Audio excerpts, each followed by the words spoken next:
ਉਹਨਾਂ ਦਾ ਧੰਨਵਾਦ ਕਰਦਾ। ਮੈਂ ਕਿਸੇ ਦੇ ਸਵਾਲ ਦਾ ਕੋਈ ਜਵਾਬ ਨਹੀਂ ਦੇਣਾ, ਕਿਉਂਕਿ मैं कोई टीचर नहीं है, कोई मैं एडा विद्वान नहीं हूँ कि मैं दूसरों के सवालों का जवाब देवां। कुछ गल्लां जिहड़ियां आईयां ने मेरे नोटिस दे विच, उहदे ते मेरी राय की आ वो मैं तुहाडे सामने जरूर रखूँगा। सवालों जवाबां दे रूप च नहीं, मेरी अपनी राय की है। ਇਹਦੇ 'ਚ एक गल जिहड़ी बड़ी मैनूं लगी आई कि अज जिहड़े कारपोरेट प्रबंध दे विच असीं रह रहे हैं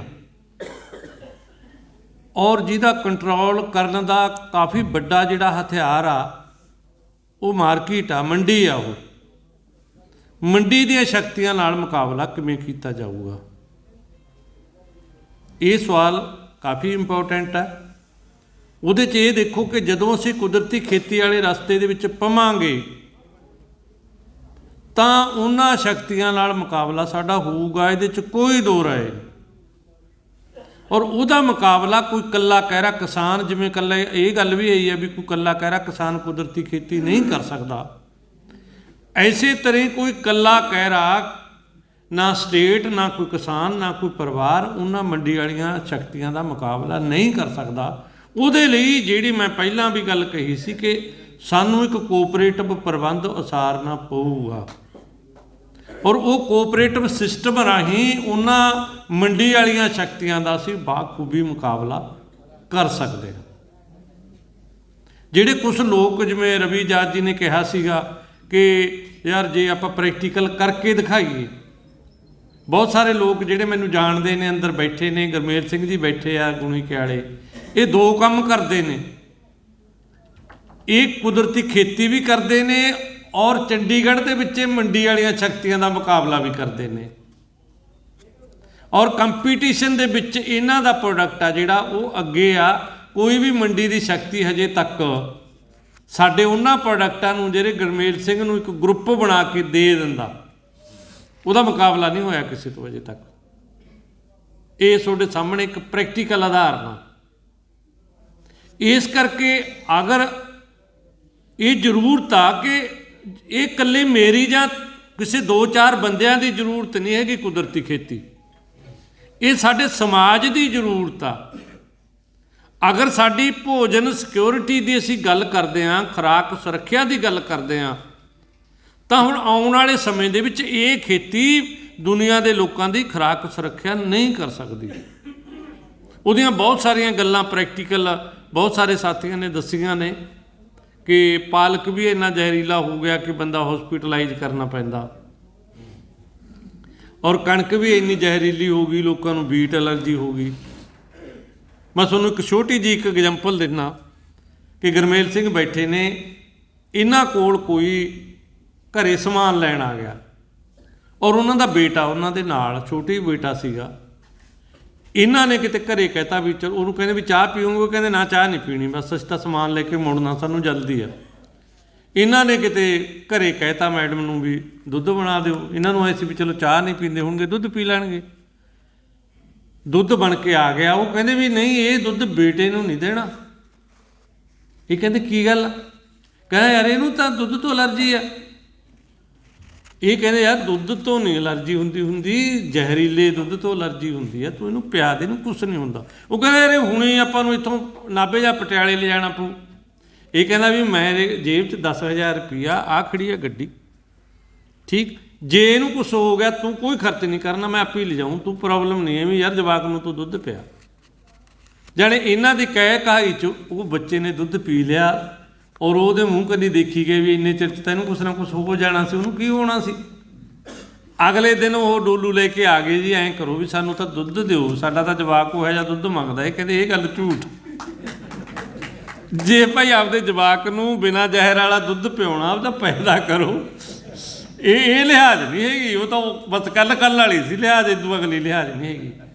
मतलब कहण दा मतलब ये है कि जिहड़े लोग असीं कुदरती खेती करते हैं, जिन्हां चों मैं भी एक हाँ, असी इस करके नहीं करते भी ये तो सानू मुनाफा मिल जू जां सानू देख के लोग लग जाएंगे। जिमें रवि जात नूं ये लगता ना भी जे आपां मॉडल दिखा दईए लोगों नूं तां लोग लग जाएंगे। रवि जी मैं तुहानूं एक गल दसणी चाहुंदा कि ਸਾਡੇ ਮਤਲਬ ਸਭ ਤੋਂ ਬੜਾ ਕੁਦਰਤੀ ਖੇਤੀ ਦਾ ਫਾਰਮ ਅੰਮ੍ਰਿਤਸਰ ਏਰੀਏ ਦੇ ਵਿੱਚ ਹੈ ਭਗਤ ਪਿੰਗਲਵਾੜੇ ਵਾਲਿਆਂ ਦਾ। 32 ਏਕੜ ਦਾ ਫਾਰਮ ਆ ਔਰ ਬਹੁਤ ਪੁਰਾਣਾ ਫਾਰਮ ਆ ਔਰ ਕਾਮਯਾਬ ਫਾਰਮ ਆ।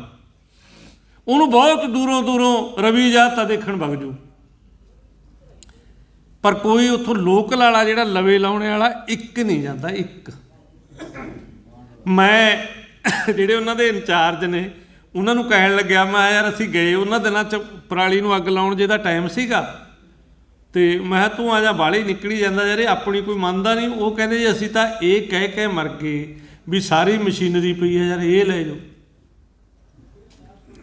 ਉਹਨਾਂ ਨੇ ਇੱਕ ਕੁਦਰਤੀ ਖਾਦ ਤਿਆਰ ਕਰ ਰੱਖੀ ਸੀ ਬਿਲਕੁਲ ਨੈਚੁਰਲ, ਵੀ ਯਾਰ ਫਰੀ 'ਚ ਇਹ ਲੈ ਜਾਓ, ਪਾ ਲਓ, ਆਪਦੇ ਜੋਕਰਾ ਤਾਂ ਕਰ ਲਓ। ਕਹਿੰਦੇ ਕੋਈ ਕਰਦਾ ਹੀ ਨਹੀਂ।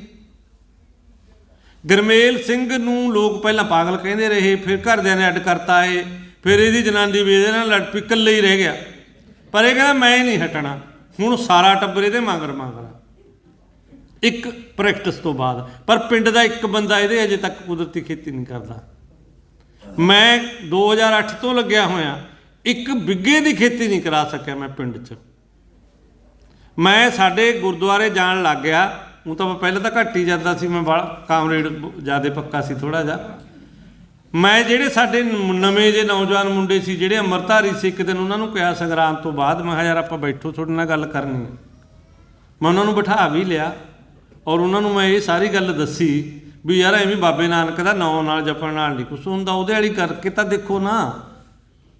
ਔਰ ਇੱਕ ਨੇ ਤਾਂ ਮੇਰੇ ਕੋਲ ਆ ਗਿਆ ਵੀ ਮੈਨੂੰ ਬੀਜ ਦੇ ਦੇ, ਉਹਨੂੰ ਮੈਂ ਦੇ ਤਾ, ਔਰ ਮੁੜ ਕੇ ਅੱਜ ਤੱਕ ਕਿਸੇ ਨੇ ਉਹਦਾ ਮੈਨੂੰ ਰਿਪੋਰਟ ਨਹੀਂ ਕੀਤੀ। ਉਹ ਕਹਿੰਦੇ ਯਾਰ ਫਿਰ ਜਦੋਂ ਸਾਨੂੰ ਵਧੀਆ ਜੀ ਨਹੀਂ ਲੱਗੀ ਸੀ ਤਾਂ ਫਿਰ ਯੂਰੀਆ ਸਿੱਟ ਹੀ ਦਿੱਤਾ ਉਹਦੇ 'ਚ। ਮੈਂ ਵਧੀਆ ਕੀਤਾ। ਮਤਲਬ ਜਿੰਨਾ ਚਿਰ ਤੁਹਾਡੀ ਕੋਈ ਸਟ੍ਰੈਟਜੀਕਲ ਲਾਈਨ ਨਹੀਂ ਬਣਦੀ ਨਾ, ਜਿੰਨਾ ਚਿਰ ਪਬਲਿਕ ਨੂੰ ਇਹ ਗੱਲ ਜਚਦੀ ਨਹੀਂ ਔਰ ਉਹ ਉਹਦੇ 'ਤੇ ਰਣਨੀਤੀ ਨਹੀਂ ਤਿਆਰ ਕਰਦੇ, ਉਹਨਾਂ ਚਿਰ ਪਬਲਿਕ ਇੱਧਰ ਨੂੰ ਨਹੀਂ ਆਉਂਦੀ। ਸਿਰਫ ਕਹਿਣ ਨਾਲ ਸਮਝਾਉਣ ਨਾਲ ਨਹੀਂ ਕੋਈ ਕਰਦਾ। ਹੁਣ ਤਾਂ ਸਾਰੇ ਹੀ ਸਿੱਖ ਬਣ ਗਏ ਹੁੰਦੇ ਪੰਜਾਬ ਵਾਲੇ ਤਾਂ। ਸਾਡੇ ਤਾਂ ਤੜਕੇ ਤੋਂ ਲੈ ਕੇ ਆਥਣ ਤੱਕ ਗੁਰਦੁਆਰੇ 'ਚ 4 ਵਜੇ ਸ਼ੁਰੂ ਹੋ ਜਾਂਦਾ ਪਾਠ। ਜੇ ਐਂ ਸਮਝਾਉਣ ਨਾਲ ਹੀ ਹੋ ਜਾਂਦਾ ਤਾਂ ਸਾਰਾ ਪੰਜਾਬ ਸਿੱਖਾਂ ਦਾ ਹੀ ਹੋ ਜਾਂਦਾ ਹੁਣ ਤੱਕ। ਪਰ ਉੱਥੇ ਵੀ ਲੜਾਈ ਹੁੰਦੀ ਹੈ ਕਮੇਟੀ ਵਾਲਿਆਂ ਦੀ, ਉਹ ਦੇਖ ਕੇ ਦੂਰ ਵਗ ਜਾਂਦਾ, ਲੱਗਾ ਯਾਰ ਨਹੀਂ ਯਾਰ ਲੱਜਤ ਨਹੀਂ, ਤਾਂ ਗੱਲ ਕੁਛ ਬਣੀ ਨਹੀਂ। ਇਸ ਕਰਕੇ ਇੱਕ ਗੱਲ ਤਾਂ ਮੈਂ ਇਹ ਕਹਿਣੀ ਚਾਹੁੰਦਾ ਕਿ ਜਿੰਨਾ ਚਿਰ ਤੁਹਾਡੀ ਸਟ੍ਰੈਟਜੀ ਨਹੀਂ ਬਣਦੀ, ਲੋਕਾਂ ਦੀ ਇੱਕ ਜਰਨਲ ਓਪੀਨੀਅਨ ਔਰ ਜਰਨਲ ਅਪਰੋਚ ਨਹੀਂ ਬਣਦੀ, ਉਹਨਾਂ ਚਿਰ ਕੁਦਰਤੀ ਖੇਤੀ ਅੱਗੇ ਨਹੀਂ ਜਾ ਸਕਦੀ। ਹਾਂ, ਜਿਹੜੇ ਅਸੀਂ ਕੁਛ ਕਰ ਰਹੇ ਹਾਂ ਇਹਦਾ ਮਤਲਬ ਇਹ ਨਹੀਂ ਕਿ ਅਸੀਂ ਪਾਗਲ ਹਾਂ। ਅਸੀਂ ਕਰ ਇਸ ਕਰਕੇ ਰਹੇ ਹਾਂ ਕਿ ਕੁਛ ਜਿਹੜੇ ਲੋਕ ਕਰਦੇ ਨੇ ਉਹਨਾਂ ਦੇ ਵਿੱਚ ਇੱਕ ਕੌਨਫੀਡੈਂਸ ਕ੍ਰੀਏਟ ਹੋ ਜਾਂਦਾ। ਨਹੀਂ ਤਾਂ ਹੁਣ ਐਂ ਲੱਗਿਆ ਪਿਆ ਵੀ ਯਾਰ ਬਗੈਰ DAP ਤੋਂ ਬਗੈਰ ਯੂਰੀਏ ਤੋਂ ਕਿਵੇਂ ਹੋ ਜੂਗੀ। ਸਾਨੂੰ ਇਹ ਆ ਵੀ ਬਗੈਰ DAP ਯੂਰੀਏ ਤੋਂ ਹੁੰਦੀ ਆ, ਔਰ ਉਹਦੇ ਨਵੇਂ ਮਾਡਲ ਸਾਹਮਣੇ ਆ ਰਹੇ ਨੇ। ਇੱਕ ਬਹੁਤ ਹੀ ਵਧੀਆ ਮਾਡਲ ਪਾਕਿਸਤਾਨ ਦਾ ਆਇਆ, ਜਿਹਦੀ ਥੋੜ੍ਹੀ ਸੀ ਗੱਲ ਉਹਨਾਂ ਨੇ ਕੀਤੀ ਸੀ, ਔਰ ਕੱਲ੍ਹ ਵਾਲੇ ਸੈਸ਼ਨ ਦੇ ਵਿੱਚ ਮੈਂ ਉਹਦੇ 'ਤੇ ਅੱਧਾ ਕੁ ਘੰਟਾ ਲੈਣਾ ਚਾਹੂੰਗਾ ਕਿ ਉਹ ਮਾਡਲ ਮੈਂ ਪੂਰਾ ਤੁਹਾਨੂੰ ਐਕਸਪਲੇਨ ਕਰਾਂ ਕੀ ਆ। ਮੇਰੀ ਉਹਨਾਂ ਨਾਲ ਡਾਕਟਰ ਸ਼ਰੀਫ ਨੂੰ ਮੈਂ ਆਪਣੀ ਜੋਧਪੁਰ ਮੀਟਿੰਗ ਵਾਲੀ ਆਪਣੀ ਵੀਡੀਓ ਭੇਜੀ, ਔਰ ਉਹਨਾਂ ਨੇ ਮੈਨੂੰ 2-3 ਉਹਦੇ 'ਚ ਸੁਜੈਸ਼ਨ ਦਿੱਤੇ ਵੀ ਇਹਦੇ 'ਚ ਆ ਹੋਰ ਐਡ ਕਰ ਦੇ। ਬਾਕੀ ਸਰਦਾਰ ਜੀ ਤੁਹਾਡਾ ਕੰਮ ਬਹੁਤ ਵਧੀਆ। ਮਤਲਬ ਉਹਦੇ 'ਚ ਇਹ ਹੈ ਕਿ ਉਹ ਲੋਕ ਐਸੇ ਲੋਕ ਨੇ ਜਿਹੜੇ ਇਹ ਕਹਿੰਦੇ ਨੇ ਅਸੀਂ ਪ੍ਰੋਫਿਟ ਲਈ ਨਹੀਂ ਕਰਨਾ ਕੁਛ ਵੀ। ਉਹ ਤਾਂ ਕਹਿੰਦੇ ਨੇ ਵੀ ਚਲੋ ਅੱਲਾ ਨੇ ਜਿੰਨੀ ਕੁ ਮਤਲਬ ਦਿੱਤੀ ਆ ਉਨੀ ਕੁ ਅੱਲਾ ਦੇ ਲਿਖੇ ਲੱਗ ਜੇ। ਔਰ ਇਸ ਕਰਕੇ ਸਵਾਲ ਇਹ ਆ ਕਿ ਕੁਦਰਤੀ ਖੇਤੀ ਦੇ ਲਈ ਇੱਕ ਅਪਰੋਚ ਬਣਨੀ ਜ਼ਰੂਰੀ ਆ। ਉਹ ਅਪਰੋਚ ਕਦੋਂ ਬਣੂਗੀ? ਉਹ ਅਪਰੋਚ ਉਦੋਂ ਬਣੂਗੀ ਜਿਵੇਂ ਮਨੀ ਰਾਮ ਨੇ ਕਿਹਾ ਕਿ ਕਾਰਪੋਰੇਟ ਜਦੋਂ ਸਾਡੇ ਸਮਝ 'ਚ ਆ ਜਾਵੇ। ਕਾਰਪੋਰੇਟ ਕੋਈ ਨਾ ਭੂਤ ਆ, ਨਾ ਕੋਈ ਪ੍ਰੇਤ ਆ, ਨਾ ਕੋਈ ਬੰਦਾ, ਇੱਕ ਆਈਡੀਆ, ਇੱਕ ਵਿਚਾਰ, ਔਰ ਉਹ ਵਿਚਾਰ ਸਾਡੇ ਅੰਦਰ ਬੈਠਾ, ਬਾਹਰ ਬੂਰ ਨਹੀਂ ਹੈਗਾ ਕਾਰਪੋਰੇਟ ਕਿਤੇ। ਉਹਦੀ ਫਿਜ਼ੀਕਲ ਸ਼ਕਲ ਕਈ ਵਾਰੀ ਸਾਨੂੰ ਅੰਬਾਨੀ ਅਡਾਨੀ ਜਾਂ ਬਿਲ ਗੇਟਸ ਵਗੈਰਾ ਦੇ ਰੂਪ 'ਚ ਦਿਖਦੀ ਆ, ਪਰ ਰੀਅਲ ਦੇ ਵਿੱਚ ਵਿਚਾਰ ਆ ਇੱਕ। ਉਹ ਜਿੰਨਾ ਚਿਰ ਉਸ ਸੋਸ਼ਿਓਲੋਜੀ ਨੂੰ ਤੁਸੀਂ ਨਹੀਂ ਕੱਟਦੇ, ਉਸ ਵਿਚਾਰ ਦਾ ਬਦਲ ਤੁਸੀਂ ਨਹੀਂ ਦਿੰਦੇ, ਉਹਨਾਂ ਚਿਰ ਤੁਸੀਂ ਜਿੰਨਾ ਮਰਜ਼ੀ ਜ਼ੋਰ ਲਾਈ ਜਾਓ, ਕਾਰਪੋਰੇਟ ਦੇ ਖਿਲਾਫ ਤੁਸੀਂ ਲੜ ਨਹੀਂ ਸਕਦੇ। ਮਤਲਬ ਕੋਈ ਗੁੱਸਾ ਨਾ ਮੰਨਣ ਸਾਡੀਆਂ ਯੂਨੀਅਨ ਵਾਲੇ 32 ਕਿਸਾਨ ਜਥੇਬੰਦੀਆਂ ਨੇ ਸਾਡੀਆਂ ਨੇ 65 ਦਿਨ ਸਭ ਤੋਂ ਪਹਿਲਾਂ ਲੋਕਾਂ ਨੂੰ ਟ੍ਰੇਨਿੰਗ ਵੀ ਦਿੱਤੀ ਔਰ ਡਲਿਆਂ 'ਤੇ ਬਹਿ ਕੇ ਪੱਥਰਾਂ 'ਤੇ ਬਹਿ ਕੇ ਰੇਲਵੇ ਵਾਲਿਆਂ ਦੇ 'ਤੇ ਧਰਨੇ ਵੀ ਲਾਏ ਦਿਨ ਰਾਤ ਦੇ। ਜਦੋਂ ਇੱਕ ਗੱਲ ਆ ਗਈ ਨਾ ਵੀ ਐਤਕੀ DAP ਨਹੀਂ ਮਿਲਣਾ, ਹੁਣ ਇਹ ਮੰਨਣ ਜਾਂ ਨਾ ਮੰਨਣ, ਹਾੜੇ ਘੱਤ ਕੇ ਟ੍ਰੇਨਾਂ ਚਲਵਾਈਆਂ ਸੀ ਸਰਕਾਰ ਤੋਂ ਵੀ ਯਾਰ ਜੇ DAP ਨਾ ਮਿਲਿਆ ਫਿਰ ਤਾਂ ਲੋਕ ਆਪਣੇ ਖਿਲਾਫ ਹੀ ਹੋ ਜਾਣਗੇ ਵੀ ਇਹਨਾਂ ਨੇ ਤਾਂ ਮਰਵਾਤੇ ਯੂਨੀਅਨ ਵਾਲਿਆਂ ਨੇ। ਤਾਂ ਯੂਨੀਅਨ ਖੁਦ ਇੰਨਾ ਘਬਰਾ ਗਈਆਂ ਸੀ ਔਰ ਧਰਨੇ ਤਾਂ ਵਾਪਸ ਲੈਣੇ ਹੀ ਲੈਣੇ ਸੀ ਔਰ ਪਿਊਸ਼ ਗੋਇਲ ਨੂੰ ਤੇ ਇਹਨੂੰ ਕਹਿਣਾ ਪੈ ਰਿਹਾ ਸੀ ਬਾਰ-ਬਾਰ, 2 ਵਾਰ ਤਾਂ ਇੱਥੋਂ ਮੀਟਿੰਗਾਂ ਹੋਈਆਂ ਨੇ ਦਿੱਲੀ ਚੰਡੀਗੜ੍ਹ ਤੋਂ ਜਾ ਕੇ ਕਿ ਮਹਾਰਾਜ ਇਹ ਤਾਂ ਚਲਾਓ, DAP ਬਿਨਾਂ ਨਹੀਂ ਕੰਮ ਚੱਲਦਾ। ਇਹਦਾ ਮਤਲਬ ਉਹ ਕਿੱਥੇ ਆ ਜਿਹੜਾ ਕਾਰਪੋਰੇਟ ਆ। DAP ਕਿਉਂ ਪਾਉਨੇ ਆ? ਕਿਉਂਕਿ ਸਾਨੂੰ ਹਜੇ ਤੱਕ ਜਿਹੜੀ ਇਹ ਸਾਇੰਸ ਸਿਖਾਈ ਗਈ ਆ, ਰੀਅਲ ਦੇ ਵਿੱਚ ਇਹ ਸਾਇੰਸ ਹੀ ਨਹੀਂ ਹੈਗੀ ਜਿਹੜੀ ਸਾਨੂੰ ਸਿਖਾਤੀ। ਜਿਹੜੇ ਵਧੀਆ ਸਾਇੰਟਿਸਟ ਨੇ ਚੰਗੇ ਮੰਨੇ ਪਰਮੰਨੇ ਉਹ ਕਹਿ ਰਹੇ ਨੇ ਕਿ 95% ਕੋਈ ਵੀ ਬਨਸਪਤੀ ਆ ਜਿਹੜੀ ਉਹ ਆਪਣੀ ਖੁਰਾਕ ਸੂਰਜ ਦੀ ਊਰਜਾ ਤੋਂ ਔਰ ਹਵਾ ਚੋਂ ਲੈਂਦੀ ਆ। ਸਿਰਫ 5% ਖੁਰਾਕ ਉਹਨੇ ਧਰਤੀ ਚੋਂ ਲੈਣੀ ਆ। ਉਹ ਕਿਹੜੀ ਕਿਹੜੀ ਆ? ਉਹ ਪਾਣੀ ਆ ਜਾਂ ਮਿਨਰਲ ਨੇ। ਪਾਣੀ ਤੇ ਮਿਨਰਲ ਤੋਂ ਬਗੈਰ ਤੁਸੀਂ ਕਿਸੇ ਵੀ ਬੋਟਨੀ ਵਾਲੇ ਸਾਇੰਟਿਸਟ ਕੋਲੇ ਬੈਠੋ ਜਿਹੜਾ ਕੋਈ ਥੋੜ੍ਹਾ ਜਿਹਾ ਰਿਸਰਚ ਮਾਈਂਡ ਵਾਲਾ ਹੈਗਾ, ਉਹ ਤੁਹਾਨੂੰ ਸਮਝਾ ਹੀ ਨਹੀਂ ਸਕਦਾ ਕਿ ਇਸ ਤੋਂ ਬਗੈਰ ਉਹ ਕੋਈ ਖੁਰਾਕ ਧਰਤੀ 'ਚੋਂ ਆਉਂਦੀ ਹੋਵੇ। ਨਹੀਂ ਆਉਂਦੀ ਧਰਤੀ 'ਚੋਂ ਖੁਰਾਕ, ਸਿਰਫ 5%। ਇਸੇ ਕਰਕੇ ਤੁਸੀਂ ਬਨਸਪਤੀ ਦਾ ਇੱਕ ਐਟੀਟਿਊਡ ਦੇਖੋ, ਬਨਸਪਤੀ ਜੜ੍ਹਾਂ 'ਚੋਂ ਕਦੇ ਨਹੀਂ ਲੜਦੀ। ਤੁਸੀਂ ਬਨਸਪਤੀ ਨੂੰ ਲੜਦੇ ਦੇਖਿਆ ਹੋਵੇ ਕਿਤੇ, ਬੂਟਿਆਂ ਨੂੰ ਲੜਦੇ ਦੇਖਿਆ ਹੋਵੇ, ਉਹ ਲੜਦੇ ਕਾਹਦੇ ਲਈ ਨੇ? ਉਹ ਸਨਲਾਈਟ ਲਈ ਲੜਦੇ ਨੇ। ਇੱਕ ਦੂਜਾ ਬੂਟਾ ਇੱਕ ਦੂਜੇ ਨੂੰ ਢੱਕਦਾ, ਜਿਹੜਾ ਮਾੜਾ ਮੇਰੇ ਵਰਗਾ ਉਹ ਸਾਈਡ 'ਤੇ ਹੁੰਦਾ ਆਪਣੇ ਆਪ ਨੂੰ। ਸਾਡੀ ਗੁਆਂਢਣ ਸੀ, ਉਹ ਮੇਰੀ ਭਰਜਾਈ ਲੱਗਦੀ ਆ, ਉਹ ਕਹਿੰਦੀ ਵੀ ਸਾਡੀ ਆਹ ਟਾਹਲੀ ਐ ਵਿੰਗੀ ਹੋ ਗਈ, ਉਹਨੂੰ ਉਹ ਸਿੱਧੀ ਕਰਾਈ ਜਾਵੇ ਆਪਦੇ ਪੋਤੇ ਨੂੰ ਨਾਲ ਲਾ ਕੇ। ਮੈਂ ਉਹਨੂੰ ਕਿਹਾ ਵੀ ਕੀ ਹੋ ਗਿਆ ਤੈਨੂੰ? ਮੈਂ ਤੂੰ ਤਾਂ ਆਪ ਕੁੱਬੀ ਆ, ਤੇਰੀ ਟਾਹਲੀ ਵੀ ਕੁੱਬੀ ਹੋ ਗਈ। ਉਹ ਕਹਿੰਦੀ ਮੈਂ ਇਹਨੂੰ ਸਿੱਧੀ ਕਰਨ ਲੱਗੀ ਆ, ਮੈਂ ਤਾਂ ਨਹੀਂ ਸਿੱਧੀ ਹੋ ਸਕਦੀ ਹੁਣ। ਮੈਂ ਉਹਨੂੰ ਕਿਹਾ ਵੀ ਇਹ ਐਂ ਨਹੀਂ ਹੈਗੀ, ਇਹ ਐਂ ਕਿਉਂ ਗਈ, ਇਹ ਟੇਢੀ ਕਿਉਂ ਗਈ? ਆਹ ਜਿਹੜੀ ਉੱਪਰ ਵੱਡੀ ਤੂੰ ਉਹਦੇ 'ਤੇ ਕਿੱਕਰ ਲਾਈ ਬੈਠੀ ਆ, ਇਹ ਉਹ ਤੋਂ ਇੱਧਰਲੀ ਜਾ ਕੇ ਉਹ ਕਰਦੀ ਆ। ਜੇ ਇਹਨੂੰ ਸਿੱਧੀ ਕਰਨੀ ਆ, ਕਹਿੰਦੀ ਕੀ ਲਾਜਾ ਫਿਰ? ਮੈਂ ਕਿਹਾ ਕਿੱਕਰ ਵੱਢ ਇੱਧਰਲੇ ਪਾਸੇ। ਉਹ ਕਿੱਕਰ ਦਾ ਉਹ ਪਾਸਾ ਸੀ ਸਿੰਗਾਤਾ, ਟਾਹਲੀ ਆਪਣੇ ਆਪ ਸਿੱਧੀ ਹੋ ਗਈ। ਮਤਲਬ ਜਿਹੜੀ ਉਹਨਾਂ ਦੀ ਲੜਾਈ ਆ ਬਨਸਪਤੀ, ਜੇ ਤੁਸੀਂ ਝਗੜਦੇ ਦੇਖੋਗੇ ਕਿਤੇ, ਜਿਹੜੇ ਸੰਘਣੇ ਦਰਖਤ ਆਪਾਂ ਲਾ ਦਿੰਦੇ ਹਾਂ ਉਹ ਇੱਕ ਦੂਸਰੇ ਤੋਂ ਉੱਚੇ ਕਿਉਂ ਜਾਂਦੇ ਨੇ? ਉਹਨਾਂ ਨੂੰ ਐਂ ਹੁੰਦਾ ਜੇ ਮੈਂ ਉੱਚਾ ਨਾ ਗਿਆ ਮੈਨੂੰ ਸਨਲਾਈਟ ਨਹੀਂ ਮਿਲਣੀ, ਮੈਂ ਮਾਰਿਆ ਜਾਊਂ। ਜੜ੍ਹਾਂ 'ਚ ਕਦੇ ਲੜਾਈ ਨਹੀਂ ਦੇਖੋਗੇ ਤੁਸੀਂ। ਇਸ ਕਰਕੇ ਬਨਸਪਤੀ ਦੇ ਸੁਭਾਅ ਨੂੰ ਸਮਝਣਾ ਕਿ ਬਨਸਪਤੀ ਕਦੇ ਵੀ ਬੰਦਿਆਂ ਵਾਂਗੂ, ਜਾਨਵਰਾਂ ਵਾਂਗੂ, ਪਰਿੰਦਿਆਂ ਵਾਂਗੂ ਪਾਣੀ ਨਹੀਂ ਪੀਂਦੀ। ਬਨਸਪਤੀ ਹਮੇਸ਼ਾ ਹੀ ਮੋਇਸਚਰ ਲੈਂਦੀ ਆ, ਪਾਣੀ ਨਹੀਂ ਲੈਂਦੀ, ਜਿਹਨੂੰ ਸਿੱਲ ਜਾਂ ਸੇਮ ਆਪਾਂ ਕਹਿੰਦੇ ਆ, ਸਲਾਬ ਵੀ ਕਹਿ ਦਿੰਦੇ ਜਿਹਨੂੰ ਆਪਾਂ। ਔਰ ਉਹਦੇ ਲਈ ਆਪਾਂ ਜਿਹੜਾ ਜ਼ਿਆਦਾ ਪਾਣੀ ਦਿੰਦੇ ਆ, ਇਹ ਫਸਲ ਲਈ ਨੁਕਸਾਨਦਾਇਕ ਆ। ਜਿਹੜੀ ਫਲੱਡ ਇਰੀਗੇਸ਼ਨ ਆ ਨਾ, ਜਿਹੜੀ ਆਪਾਂ ਖੁੱਲ੍ਹੇ ਕਿਆਰਿਆਂ 'ਚ ਜਾਂ ਇੱਕ ਕਿਆਰੇ ਦਾ ਕਿੱਲੇ ਦਾ ਕਿਆਰਾ ਬਣਾ ਕੇ ਦਿੰਦੇ ਆ, ਇਹ ਸਾਡੀ ਖੇਤੀ ਨੂੰ ਨੁਕਸਾਨ ਕਰਦੀ ਹੈ। ਔਰ ਪਹਿਲਾ ਪਾਣੀ ਕਣਕ ਨੂੰ ਜਦੋਂ ਤੁਸੀਂ ਲਾਉਂਦੇ ਹੋ, ਹਰੇਕ ਦੀ ਕਣਕ ਪੀਲੀ ਹੋਊਗੀ। ਉਹਦਾ ਕਾਰਨ ਇਹ ਆ ਕਿ ਧਰਤੀ ਦੇ ਵਿੱਚ ਜਿਹੜੀ ਹਵਾ ਸੀ ਉਹ ਨਿਕਲ ਗਈ, ਪਾਣੀ ਨੇ ਉਹਦੀ ਜਗ੍ਹਾ ਲੈ ਲਈ। ਔਰ ਕੁਝ ਦਿਨਾਂ ਦੇ ਬਾਅਦ ਉਹ ਆਪਣੇ ਆਪ ਫਿਰ ਠੀਕ ਹੋ ਜੂਗੀ, ਜਦੋਂ ਉਹ ਹਵਾ ਪਾਣੀ ਆ ਜਿਹੜਾ ਉਹਦਾ ਬਾਸ਼ਪੀਕਰਨ ਕਰਕੇ ਉੜ ਜੂਗਾ ਔਰ ਉਹਦੀ ਜਗ੍ਹਾ ਹਵਾ ਪ੍ਰਵੇਸ਼ ਕਰ ਜੂਗੀ। ਇਸ ਕਰਕੇ ਅਗਰ ਅਸੀਂ ਉਸ ਸਾਇੰਸ ਨੂੰ ਨਹੀਂ ਸਮਝਾਂਗੇ ਤਾਂ ਅਸੀਂ ਨਾ ਤਾਂ ਆਪਣੀ ਸਟ੍ਰੈਟਜੀ ਕਲੀਅਰ ਕਰ ਸਕੀਏ, ਨਾ ਅਸੀਂ ਉੱਧਰਲੇ ਪਾਸੇ ਨੂੰ ਵੱਧ ਸਕੀਏ। ਇਸ ਕਰਕੇ ਜਿਹੜੀ ਕੈਮੀਕਲ ਵਾਲੀ ਸਾਇੰਸ ਆ, ਜਿਹੜੀ ਸਿਰਫ ਤੇ ਸਿਰਫ ਪੈਸਾ ਕਮਾਉਂਦੀ ਆ, ਉਹ ਸਾਇੰਸ ਗਲਤ ਆ। ਜਿਹੜੀ ਕੁਦਰਤੀ ਸਾਇੰਸ ਆ, ਜਿਹਦੇ ਏਜੰਡੇ ਦੇ ਵਿੱਚ ਜਾਂ ਜਿਹਦੇ ਟਾਰਗੇਟ ਦੇ ਵਿੱਚ ਪੈਸਾ ਨਹੀਂ ਹੈਗਾ, ਉਹ ਸਾਇੰਸ ਬਿਲਕੁਲ ਸਹੀ ਸਾਇੰਟੀਫਿਕ ਸਾਇੰਸ ਆ। ਔਰ ਉਹਦੇ 'ਤੇ ਦੁਨੀਆ ਦੇ ਵਿੱਚ ਕਾਫੀ ਜ਼ਿਆਦਾ ਜਿਹੜੇ ਉਹ ਨੇਗੇ ਮਤਲਬ ਮਾਡਲ ਨੇ। ਔਰ ਪਾਕਿਸਤਾਨ ਦਾ ਮਾਡਲ ਇੱਕ ਐਸਾ ਮਾਡਲ ਆ ਜਿਹੜਾ ਡਾਕਟਰ ਆਸਫ ਸ਼ਰੀਫ ਸਾਹਿਬ ਨੇ ਡਿਵੈਲਪ ਕੀਤਾ। ਉਹ ਕਹਿੰਦਾ ਵੀ ਇੱਕ ਵਾਰ ਖੇਤ ਤਿਆਰ ਕਰ ਲਓ, ਜਿਵੇਂ ਬੰਦਾ ਜ਼ਿੰਦਗੀ 'ਚ ਇੱਕ ਵਾਰ ਘਰ ਬਣਾਉਂਦਾ, ਇੱਕ ਵਾਰ ਖੇਤ ਤਿਆਰ ਕਰੋ, ਉਦੋਂ ਬਾਅਦ ਖੇਤ 'ਚ ਟਰੈਕਟਰ ਨਹੀਂ ਵਾੜਦਾ।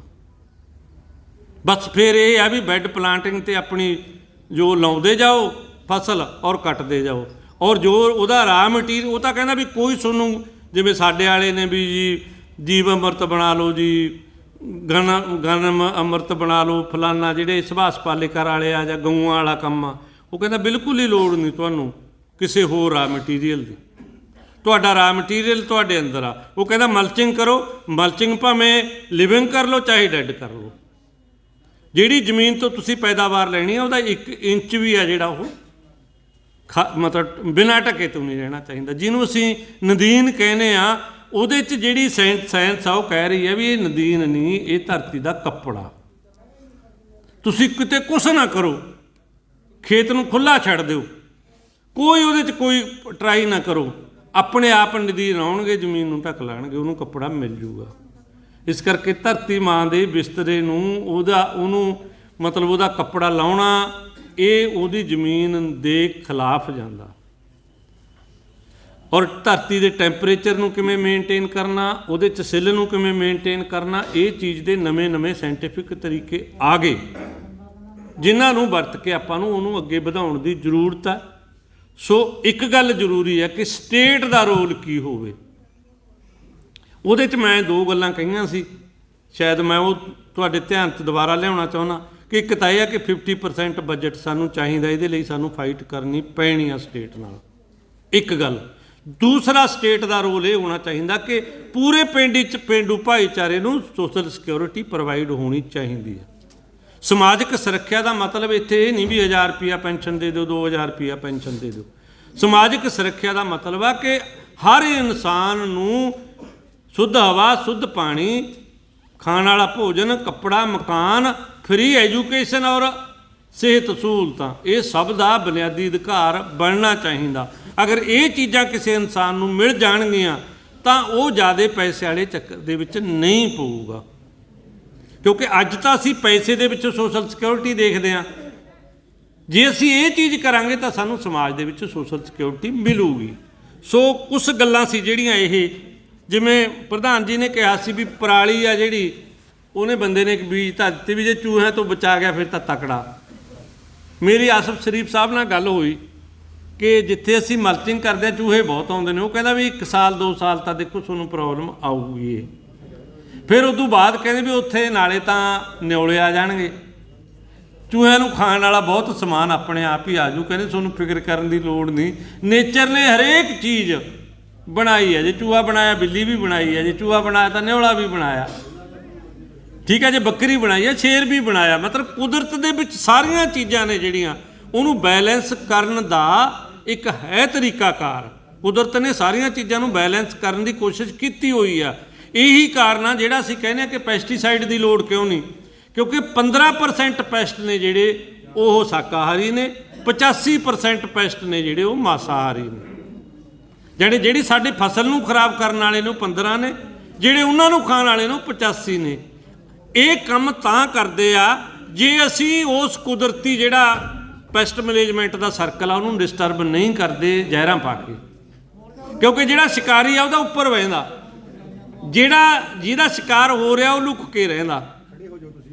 ਇਸ ਕਰਕੇ ਇਹ ਚੀਜ਼ਾਂ ਨੂੰ ਸਾਨੂੰ ਮਤਲਬ ਧਿਆਨ 'ਚ ਰੱਖਣ ਦੀ ਲੋੜ ਆ। ਸੋ ਇਸੇ ਕਰਕੇ ਅਸੀਂ ਕਹਿੰਦੇ ਹਾਂ ਕਿ ਇੱਕ ਵੱਖਰਾ ਬਜਟ ਚਾਹੀਦਾ। ਇਸੇ ਕਰਕੇ ਅਸੀਂ ਇਹ ਵੀ ਕਹਿੰਦੇ ਹਾਂ ਕਿ ਯਾਰ ਜਿਵੇਂ ਪਾਰਲੀਮੈਂਟ 4 ਪਾਰਲੀਮੈਂਟਾਂ ਬਣਾਉਣੀਆਂ ਪੈਣਗੀਆਂ ਆਉਣ ਵਾਲੇ ਸਮੇਂ ਦੇ ਵਿੱਚ, ਰਾਜਨੀਤੀ ਦੀ ਪਾਰਲੀਮੈਂਟ ਅਲੱਗ ਬਣਾਉਣੀ ਪਊ, ਅਰਥਚਾਰੇ ਦੀ ਪਾਰਲੀਮੈਂਟ ਅਲੱਗ ਬਣਾਉਣੀ ਪਊ, ਕਲਚਰ ਦੀ ਪਾਰਲੀਮੈਂਟ ਅਲੱਗ ਬਣਾਉਣੀ ਪਊ, ਇਨਵਾਇਰਨਮੈਂਟ ਔਰ ਐਗਰੀਕਲਚਰ ਦੀ ਪਾਰਲੀਮੈਂਟ ਅਲੱਗ ਬਣਾਉਣੀ ਪਊ। ਉਹ ਪਿੰਡ ਤੋਂ ਲੈ ਕੇ, ਡਿਸਟ੍ਰਿਕਟ ਤੋਂ ਲੈ ਕੇ, ਸਟੇਟ ਤੋਂ ਲੈ ਕੇ ਸੈਂਟਰ ਤੱਕ ਅਸੀਂ ਬਣਾ ਸਕਦੇ ਹਾਂ, ਔਰ ਉਹਦੀ ਟਰਾਈ ਕਰਾਂਗੇ। ਅਗਰ ਗਲੋਬਲ ਵੀ ਬਣੇ ਤਾਂ ਉਹ ਵੀ ਬਣੇ, ਜਾਂ ਸਾਊਥ ਏਸ਼ੀਆ ਲੈਵਲ ਦੀ ਬਣੇ ਤਾਂ ਉਹ ਵੀ ਬਣੇ। ਇਸ ਕਰਕੇ ਜਿਹੜਾ ਇਹ ਸਟਰਕਚਰ ਆ ਕਾਰਪੋਰੇਟ ਦਾ, ਇਹਦਾ ਤੋੜਨ ਦਾ ਇੱਕੋ ਹੀ ਤਰੀਕਾ, ਬਸ ਮੈਂ ਲਾਸਟ 'ਚ ਇੱਕੋ ਹੀ ਗੱਲ ਕਹਿਣੀ ਚਾਹੁੰਦਾ ਜਿਹਦੇ 'ਤੇ ਧਿਆਨ ਦੇਣ ਦੀ ਲੋੜ ਆ, ਕਿ ਰਾਜਨੀਤੀ ਵੀ ਜੇ ਕਰਨੀ ਆ, ਰਾਜਨੀਤੀ ਉਹ ਕਰੋ ਜਿਹਦੇ 'ਚ ਲੋਕ ਇੰਪਾਵਰ ਹੋਣ। ਜਿਹੜੀ ਕੁਦਰਤ ਮਾਨਵ ਕੇਂਦਰਿਤ ਰਾਜਨੀਤੀ ਆ ਉਹ ਕੀ ਆ ਕਿ ਹਰ ਮਸਲੇ 'ਤੇ ਲੋਕਾਂ ਨੂੰ ਇੰਪਾਵਰ ਤੁਸੀਂ ਕਿਵੇਂ ਕਰ ਸਕਦੇ ਹੋ। ਔਰਤਾਂ ਨੂੰ ਮੋਬਿਲਾਈਜ਼ ਕਿਵੇਂ ਇੰਪਾਵਰ ਕਿਵੇਂ ਕਰ ਸਕਦੇ ਹੋ, ਨੌਜਵਾਨ ਨੂੰ ਇੰਪਾਵਰ ਕਿਵੇਂ ਕਰ ਸਕਦੇ ਹੋ, ਫਾਰਮਰ ਨੂੰ ਇੰਪਾਵਰ ਕਿਵੇਂ ਕਰ ਸਕਦੇ ਹੋ, ਮਜ਼ਦੂਰ ਨੂੰ ਇੰਪਾਵਰ ਕਿਵੇਂ ਕੀਤਾ ਜਾ ਸਕਦਾ, ਸਾਰੇ ਲੋਕਾਂ ਨੂੰ ਇੰਪਾਵਰ ਕਿਵੇਂ ਕੀਤਾ ਜਾ ਸਕਦਾ। ਹੁਣ ਤਾਂ ਕੋਈ ਵੀ ਪਾਰਟੀ ਬਣਾ ਲਓ ਯਾਰ, ਆਪਣੇ ਵਾਲਿਆਂ ਨੇ ਵੀ ਬਣਾਈ ਆ, ਕਿਸਾਨਾਂ ਨੇ ਕਹਿੰਦੇ ਸਾਰੇ ਅਧਿਕਾਰ ਪ੍ਰਧਾਨ ਨੂੰ ਦੇ ਤੇ। ਇਹ ਇੰਪਾਵਰਮੈਂਟ ਆ? ਕੋਈ ਇੰਪਾਵਰਮੈਂਟ ਦਾ ਕੰਮ ਆ ਕਿ ਅਧਿਕਾਰ ਆ ਜਿਹੜੇ ਉਹ ਲੋਕਾਂ ਨੂੰ ਤੁਸੀਂ ਕਿਵੇਂ ਦੇ ਸਕਦੇ ਹੋ। ਪਾਰਟੀਆਂ ਚੋਂ ਨਹੀਂ ਤੁਸੀਂ ਕਿਸੇ ਚੋਂ ਕੁਛ ਕੱਢ ਸਕਦੇ।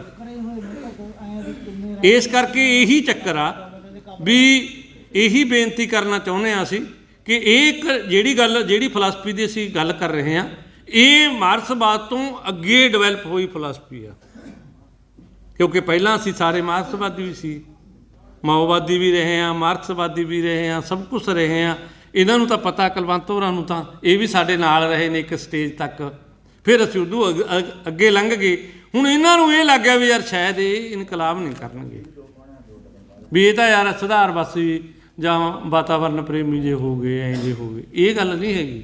ਅਗਰ ਕਾਰਪੋਰੇਟ ਦੇ ਖਿਲਾਫ ਕੋਈ ਫਿਲਾਸਫੀ ਹੈ ਉਹਦੇ ਅਲਟਰਨੇਟਿਵ ਦੇ ਵਿੱਚ, ਕਿਉਂਕਿ ਜਿਹੜੀ ਕਮਿਊਨਿਸਟ ਫਿਲਾਸਫੀ ਆ ਉਹ ਤਾਂ ਸਬਾਰਡੀਨੇਟ ਬਣ ਗਈ ਕਾਰਪੋਰੇਟ ਫਿਲਾਸਫੀ ਦੀ। ਅੱਜ ਉਹ ਸਬਾਰਡੀਨੇਟ ਦਾ ਹੀ ਰੋਲ ਪਲੇ ਕਰ ਰਹੀ ਆ। ਸਾਡੇ ਧਰਮ ਨੇ ਜਿਹੜੇ ਇੰਨੇ ਵਧੀਆ ਵਧੀਆ, ਜਿਹਦੇ 'ਚੋਂ ਸਿੱਖ ਧਰਮ ਤਾਂ ਬਹੁਤ ਵਧੀਆ ਨਾ, ਇਹ ਵੀ ਸਬਾਰਡੀਨੇਟ ਬਣ ਗਿਆ। ਜਦੋਂ ਗੁਰਦੁਆਰਾ ਬਣਾਉਂਦੇ ਆ ਨਾ ਅਸੀਂ ਕਿਸੇ ਪਿੰਡ ਦੇ ਵਿੱਚ, ਤਾਂ ਸਭ ਤੋਂ ਪਹਿਲਾਂ ਕਮੇਟੀ ਵਾਲੇ ਇਹ ਕਹਿੰਦੇ ਨੇ ਵੀ ਦੁਕਾਨਾਂ ਵਾਲੀ ਥਾਂ ਦੇਖੋ ਕਿੱਥੇ ਆ, ਤਾਂ ਕਿ 4 ਪੈਸੇ ਕਿਵੇਂ ਆਉਣਗੇ। ਉਹ ਵੀ ਕਮਰਸ਼ਲਾਈਜੇਸ਼ਨ ਹੋ ਗਈ ਕੰਮ ਬਾਹਰ ਉੱਥੇ ਵੀ। ਔਰ ਸ਼ਾਇਦ ਤੁਸੀਂ ਸੁਣਿਆ ਹੋਵੇ ਇਹ ਵਾਕਿਆ ਕਿ ਹਰਿਮੰਦਰ ਸਾਹਿਬ ਵੀ ਘਾਟੇ 'ਚ ਜਾਣ ਲੱਗ ਗਿਆ, ਜਿਵੇਂ ਕੋਈ ਹਰਿਮੰਦਰ ਸਾਹਿਬ ਨੇ ਵਪਾਰ ਕੀਤਾ ਹੋਊਗਾ। ਇਸ ਕਰਕੇ ਇੱਕ ਐਸੀ ਫਿਲਾਸਫੀ ਜਿਹੜੀ ਧਰਮਾਂ ਦੇ ਸਾਰੇ ਪੋਜ਼ੀਟਿਵਾਂ ਨੂੰ ਲੈ ਕੇ, ਕੈਪੀਟਲਿਜ਼ਮ ਦੇ ਵਿੱਚ ਜੋ ਪੋਜ਼ੀਟਿਵ ਸੀਗੇ ਉਹਨੂੰ ਲੈ ਕੇ, ਮਾਰਕਸਿਜ਼ਮ ਦੇ ਵਿੱਚ ਜੋ ਪੋਜ਼ੀਟਿਵ ਸੀਗੇ ਉਹਨੂੰ ਲੈ ਕੇ ਇੱਕ ਡਿਵੈਲਪ ਹੋਈ ਆ, ਇੱਕ ਅਮਰਜ ਹੋਈ ਆ। ਉਹਦਾ ਨਾਮ ਆ ਨੇਚਰ ਹਿਊਮਨ ਸੈਂਟਰਿਕ ਫਿਲਾਸਫੀ। ਔਰ ਉਹਨੂੰ ਸਮਝਣਾ, ਉਹਨੂੰ ਉਹਦੇ 'ਤੇ ਗੱਲ ਕਰਨੀ, ਔਰ ਇੱਕ ਐਸੀ ਸਟੇਟ ਬਣਾਊਗੀ ਉਹਦੇ 'ਚ ਲੋਕਾਂ ਦੇ ਰਾਈਟ ਕੀ ਹੋਣਗੇ, ਇਹਨਾਂ ਦੀ ਇਕਨੋਮਿਕ ਪਾਲਿਸੀ ਕੀ ਹੋਊਗੀ, ਕਲਚਰਲ ਪਾਲਿਸੀ ਕੀ ਹੋਊਗੀ, ਐਗਰੀਕਲਚਰ ਪਾਲਿਸੀ ਕੀ ਹੋਊਗੀ, ਸਾਰੀਆਂ ਪਾਲਿਸੀਜ਼ 'ਤੇ ਇੱਕ ਬਲੂ ਪ੍ਰਿੰਟ ਅਸੀਂ ਤਿਆਰ ਕੀਤਾ, ਜਿਹੜਾ ਅਸੀਂ ਕਿਸੇ ਦੇ ਵੀ ਸਾਹਮਣੇ ਰੱਖ ਸਕਦੇ ਹਾਂ। ਅਸੀਂ ਕਹਿੰਦੇ ਹਾਂ ਵੀ ਡਿਸਕਸ਼ਨ ਕਰੋ ਉਹਦੇ 'ਤੇ ਜੇ ਚਰਚਾ ਚੱਲੂਗੀ ਤਾਂ ਆਪਾਂ ਕਿਸੇ ਰਿਜ਼ਲਟ 'ਤੇ ਪਹੁੰਚਾਂਗੇ। ਅਸੀਂ ਉਹਨੂੰ ਇੱਕ ਮਾਡਲ ਦੇ ਰੂਪ 'ਚ ਹੀ ਤਸਲੀਮ ਕਰਦੇ ਹਾਂ, ਅਸੀਂ ਥਿਊਰੀ ਨਹੀਂ ਕਹਿੰਦੇ ਇਹਨੂੰ। ਨੇਚਰ ਹਿਊਮਨ ਸੈਂਟਰਿਕ ਥਿਊਰੀ ਬਿਲਕੁਲ ਨਹੀਂ ਬੋਲਦੇ ਅਸੀਂ ਕਹਿੰਦੇ ਇੱਕ ਮਾਡਲ ਆ ਜਿਹਦੇ 'ਚ ਕੁਛ ਵੀ ਪਲੱਸ ਮਾਈਨਸ ਹੋ ਸਕਦਾ। ਜਿਹੜੀਆਂ ਚੀਜ਼ਾਂ ਮਤਲਬ ਅਸੀਂ ਇੱਕ ਸਰਾਫ ਸਾਹਿਬ ਨੇ ਇੱਕ ਪੇਪਰ ਕੱਢਿਆ ਸੀ ਵੀ 5 ਚੁਣੌਤੀਆਂ ਆਉਣ ਵਾਲੇ ਸਮੇਂ ਦੇ ਵਿੱਚ ਬਹੁਤ ਜ਼ਿਆਦਾ ਮਨੁੱਖਤਾ ਨੂੰ ਫੇਸ ਕਰਨੀਆਂ ਪੈਣਗੀਆਂ। ਇਹ 2008 ਦਾ ਪੇਪਰ ਆ। ਉਦੋਂ ਉਹਨਾਂ ਨੇ ਕਿਹਾ ਸੀ ਕਿ ਐਸੇ ਵਾਇਰਸ, ਐਸੇ ਬਿਮਾਰੀਆਂ ਆਉਣਗੀਆਂ ਜਿਹੜੀਆਂ ਮਾਨਵਤਾ ਲਈ ਬਹੁਤ ਵੱਡੀ ਪ੍ਰੋਬਲਮ ਕ੍ਰੀਏਟ ਕਰ ਦੇਣਗੀਆਂ। ਇਹ 2008 'ਚ ਉਹਨਾਂ ਨੇ ਵਾਇਰਸ ਦਾ ਨਾਮ ਵੀ ਲਿਆ ਹੋਇਆ, ਔਰ ਉਹਦਾ ਕਾਰਨ ਵੀ ਉਹਨਾਂ ਨੇ ਇਹੀ ਦੱਸਿਆ ਸੀ ਕਿ ਇਨਵਾਇਰਨਮੈਂਟ ਡਿਗਰੇਡੇਸ਼ਨ ਕਰਕੇ ਹੈ। ਲੇਕਿਨ ਉਹਦੇ 'ਚ ਇੱਕ ਚੁਣੌਤੀ ਇਹ ਵੀ ਆ ਕਿ ਆਉਣ ਵਾਲੇ ਸਮੇਂ ਦੇ ਵਿੱਚ ਪਾਪੂਲੇਸ਼ਨ ਇੰਨੀ ਵੱਧ ਜੂਗੀ ਕਿ 2050 ਤੱਕ ਪਾਪੂਲੇਸ਼ਨ ਹੀ ਇੱਕ ਪ੍ਰੋਬਲਮ ਬਣ ਜੂਗੀ। ਮੈਨੂੰ ਇਹ ਲੱਗਦਾ ਵੀ ਉਹ ਗੱਲ ਸ਼ਾਇਦ ਸਹੀ ਨਾ ਨਿਕਲੇ, ਕਿਉਂਕਿ ਦੁਨੀਆ ਦੇ ਵਿੱਚ ਪਾਪੂਲੇਸ਼ਨ ਆ ਜਿਹੜੀ ਉਹ ਘਟਣੀ ਸ਼ੁਰੂ ਹੋ ਗਈ। ਉਹਦਾ ਕਾਰਨ ਇਹ ਹੋ ਗਿਆ ਵੀ ਬੱਚਿਆਂ ਦਾ, ਸਾਡਿਆਂ ਦਾ ਫਰਟੈਲਿਟੀ ਰੇਟ ਆ ਜਿਹੜਾ ਉਹੀ ਘੱਟ ਹੋਣ ਲੱਗ ਗਿਆ। ਅਗਰ 5 ਬੱਚਿਆਂ ਦਾ ਵਿਆਹ ਹੁੰਦਾ ਤਾਂ 2 ਬੱਚਿਆਂ ਦੇ ਬੱਚੇ ਆਪਣੇ ਆਪ ਨੈਚੁਰਲ ਨਹੀਂ ਹੋ ਰਹੇ। ਇਸ ਕਰਕੇ ਉਹਦੇ ਪਿੱਛੇ ਬਹੁਤ ਸਾਰੇ ਕਾਰਨ ਨੇ। ਮੈਂ ਉਹਦਾ ਇੱਕ ਕਾਰਨ ਨਹੀਂ ਕਹਿੰਦਾ ਕਿਉਂਕਿ ਇੱਕ ਅਲੱਗ ਬਹਿਸ ਦਾ ਵਿਸ਼ਾ। ਮਤਲਬ ਅਸੀਂ ਇਹ ਨਹੀਂ ਕਹਿੰਦੇ ਵੀ ਜੇ ਸਰਾਫ ਸਾਹਿਬ ਨੇ ਸਾਨੂੰ 5 ਗੱਲਾਂ ਕਹਿ ਦਿੱਤੀਆਂ, ਅਸੀਂ ਜਿਹੜੀ ਸਾਨੂੰ ਅੱਜ ਜੱਚ ਨਹੀਂ ਰਹੀ ਵੀ ਆਹ ਪੂਰੀ ਹੋਊਗੀ ਉਹਦੇ 'ਤੇ ਵੀ ਖੜੇ ਰਹੀਏ ਨਾ, ਬਿਲਕੁਲ ਹੀ ਨਹੀਂ ਖੜਦੇ। ਕਿਉਂਕਿ ਰੈਸ਼ਨਲਿਜ਼ਮ ਦੀ ਇਹ ਸਿਧਾਂਤ ਹੀ ਨਹੀਂ ਹੈਗਾ। ਰੈਸ਼ਨਲਿਜ਼ਮ ਇਹ ਕਹਿੰਦੇ ਹੀ ਨਹੀਂ ਕਿ ਜਿਹੜੀ ਚੀਜ਼ ਤਰਕ 'ਤੇ ਪੂਰੀ ਨਹੀਂ ਉਤਰਦੀ ਉਹਨੂੰ ਤੁਸੀਂ ਊਂ ਹੀ ਮੰਨੀ ਜਾਓ ਅੱਖਾਂ ਮੀਚ ਕੇ, ਉਹ ਠੀਕ ਨਹੀਂ ਹੁੰਦਾ। ਇਸ ਕਰਕੇ ਜਿੰਨੇ ਵੀ ਸਾਥੀ ਆਏ ਉਹਨਾਂ ਨੇ ਇਸ ਡਿਸਕਸ਼ਨ ਦੇ ਵਿੱਚ ਹਿੱਸਾ ਲਿਆ, ਔਰ ਇਸ ਓਪਨ ਸੈਸ਼ਨ ਦੇ ਵਿੱਚ ਸਾਰਿਆਂ ਨੇ ਖੁੱਲ੍ਹੇ ਮਨ ਨਾਲ ਆਪਣੀ ਗੱਲ ਕਹੀ। ਅਸੀਂ ਕੁਦਰਤ ਮਾਨਵ ਕੇਂਦਰਤ ਵੱਲੋਂ ਤੁਹਾਡੇ ਬਹੁਤ ਬਹੁਤ ਆਭਾਰੀ ਹਾਂ, ਬਹੁਤ ਬਹੁਤ ਧੰਨਵਾਦ ਕਰਦੇ ਹਾਂ, ਔਰ ਆਸ ਕਰਾਂਗੇ ਕਿ ਆਪਾਂ ਇਸ ਡਿਸਕਸ਼ਨ ਨੂੰ ਲਗਾਤਾਰ ਜਾਰੀ ਰੱਖੀਏ, ਔਰ ਜਾਰੀ ਰੱਖਦੇ ਹੋਏ ਆਪਾਂ ਇਹਨੂੰ ਕਿਸੇ ਮੁਕਾਮ 'ਤੇ ਪਹੁੰਚਾਉਣ ਦੀ ਕੋਸ਼ਿਸ਼ ਕਰੀਏ।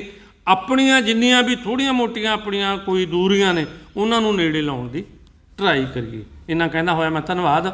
ਔਰ ਪ੍ਰਬੰਧਕਾਂ ਮੈਨੂੰ ਇੱਕ ਬੇਨਤੀ ਇਹ ਆ ਕਿ ਜਿਹੜੇ ਰਾਤ ਨੂੰ ਰਹਿਣਾ ਜਿਨ੍ਹਾਂ ਨੇ, ਇਹ ਤੋਂ ਬਾਅਦ ਵੀ ਆਪਾਂ ਸੈਸ਼ਨ ਚਲਾਵਾਂਗੇ, ਜਿਹੜੇ ਨੇ ਜਾਣਾ ਉਹ ਜਾਣਗੇ, ਉਹ ਲੰਗਰ ਵਾਲਾ ਤਾਂ ਹੈਗਾ ਨਾ